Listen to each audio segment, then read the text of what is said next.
Bienvenue à cette randonnée au cœur de la presse africaine, point saisi, ce qui fait la quintessence. Le lundi de tous les dangers en Guinée, les Africains sont inquiets pour le scandale géologique qui est en passe de devenir une terre de prédilection de la violence politique. L'opposition guinéenne projette d'organiser l'opération Ville Morte ce lundi pour protester contre ce qu'elle appelle la démission de la Cour suprême qui s'est déclarée incompétente dans l'examen des recours dans le cadre du contentieux des législatives du 28 septembre dernier. Jusqu'où ira l'opposition guinéenne, s'interrogent de nombreux observateurs. Face à ce test grandeur nature de la vitalité de son opposition, le pouvoir d'Alpha Condé ne s'en laisse pas compter. Alpha Condé fera-t-il machine arrière, s'interroge mediaguinée.com. Le site d'information revient sur les propos de fermeté tenus jeudi à Paris par le président guinéen. Condé a promis la fin de la pagaille des anciens premiers ministres. La Guinée a perdu la notion de l'autorité de l'État. Nous allons respecter les libertés démocratiques, mais nous allons aussi protéger les populations et leurs biens. Désormais, le débat doit être au Parlement, dixit Alpha Condé. Sécurité de la journée, ville morte, on ne passera pas à côté, assure le ministre guinéen de la Sécurité, comme le rapporte le site africaguinée.com. Des dispositions sont prises, les services et les unités d'intervention sont en place, assure Madifing Diané. Le pire est à craindre ce lundi en Guinée quand on sait que les appels de l'opposition se transforment en de véritables guérillas urbaines et heurtent en des jeunes et forces de sécurité dans les quartiers réputés fiefs de l'opposition.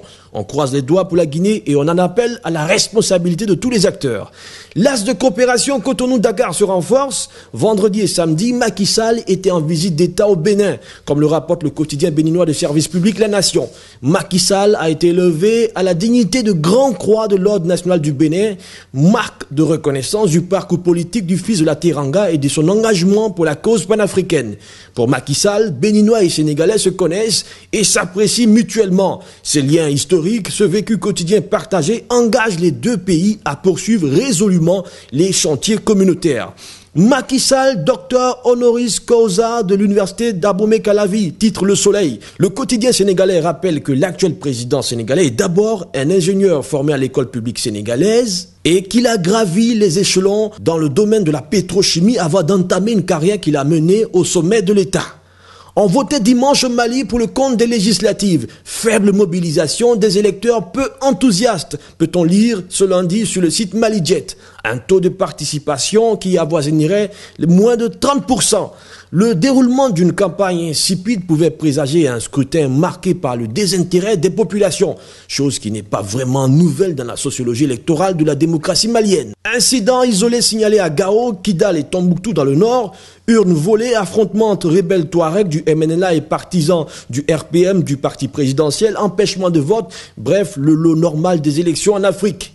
Une démocratie ne se mesure pas à une simple élection, messieurs. Vivement au travail, chers Africains, refermons ces dossiers électoraux pour nous consacrer à l'essentiel, le développement et l'amélioration du quotidien des populations africaines. 2020, 2025, 2035 pour l'émergence, ça se prépare maintenant. À très vite sur Africa TV.